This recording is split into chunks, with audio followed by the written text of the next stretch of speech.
Hello, my name is Fiona, and I am a certified teacher and a Praxis coach with Study.com.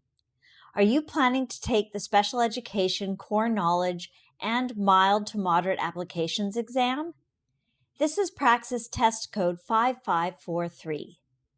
Praxis 5543 is an exam that covers multiple topics. This problem set covers the subtopic of assessment. Let's review the types of questions you can expect to encounter on the exam.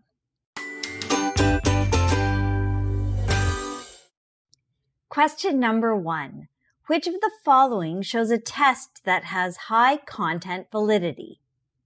A final exam that has a wide variety of question formats, such as multiple choice and true or false. A final exam that has an even distribution of easy, intermediate, and difficult questions. A final exam that has a good distribution of items from each topic that was discussed.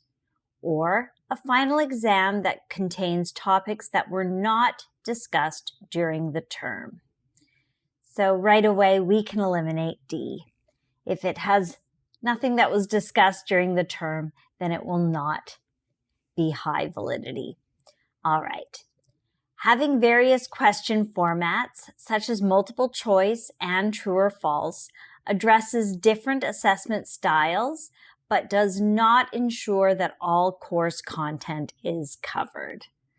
So we can cross that out as well.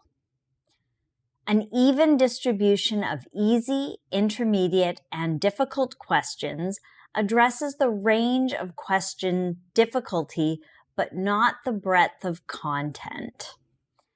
So we can cross that out as well. The correct answer is a final examination that has a good distribution of items from each topic that was discussed. This ensures that the test accurately reflects the material covered in the course, thereby demonstrating high content validity. As such, C is the correct answer. Question number 2. Tests should have reliability, standardization, validity, and practicality. Which of the following describes standardization? It is the extent at which the test accurately measures the skill or learning that is intended to be measured. It is the extent at which the test yields consistent results every time the test is taken.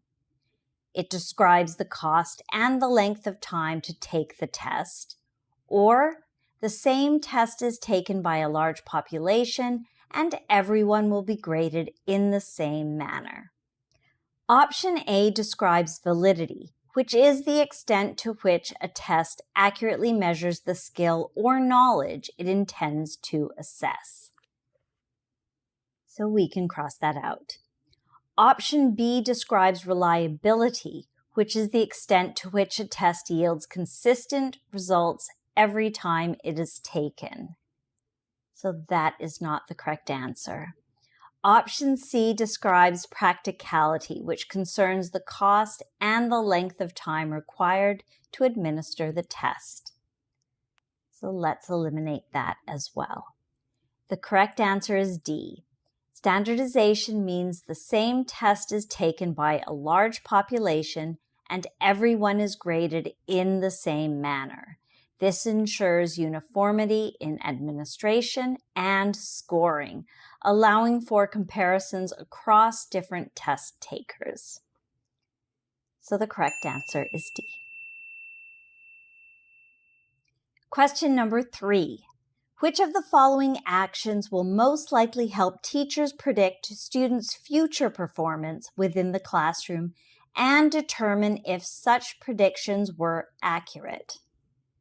The teacher evaluates students' knowledge on basic skills prior to teaching topics associated with such skills and paralleling initial assessment results to assessments given after such information is taught.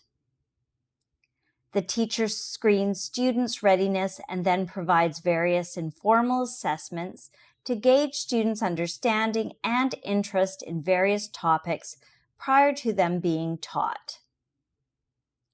The teacher provides students with informal assessments prior to a lesson being taught and then uses formal assessments during the teaching process to determine how quickly information is being understood. Or, the teacher administers a norm-referenced assessment and then measures students' abilities a few months later in relation to the knowledge being evaluated. Option B screens readiness and uses informal assessments but lacks a direct measure of knowledge gain. So we can eliminate that.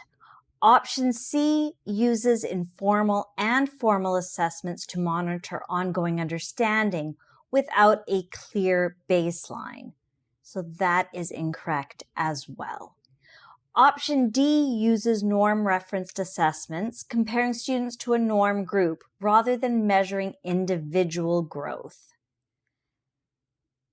Therefore, the correct answer is option A, which involves evaluating students' knowledge on basic skills before and after teaching, providing a clear measure of progress. This method allows teachers to directly measure and compare student progress, making it the most effective for predicting future performance and validating those predictions. Thus, A is the correct answer. Question number 4. Which of the following is generally used if a teacher wants to judge a particular concept or skill in the student? Norm reference scoring, standard referenced scoring, criterion referenced scoring, or performance referenced scoring. Norm reference scoring compares a student's performance to a peer group and not specific skills. So let's eliminate that. Standard reference scoring measures performance against set standards, but may not target individual concepts or skills. So we can cross that out as well. Performance reference scoring assesses overall task performance without focusing on specific skills. So that's not the right answer either. The correct answer here is C, criterion reference scoring. This method evaluates a student's performance against predefined criteria or learning objectives, making it ideal for judging specific concepts or skills. Therefore, the correct answer is C. I trust I was able to clarify the types of questions you will find about the subtopic of assessment for the Praxis 5543 exam. Please remember to like and subscribe to this channel so that with Study.com's help, you will feel well equipped and well prepared for the exam day. Bye for now.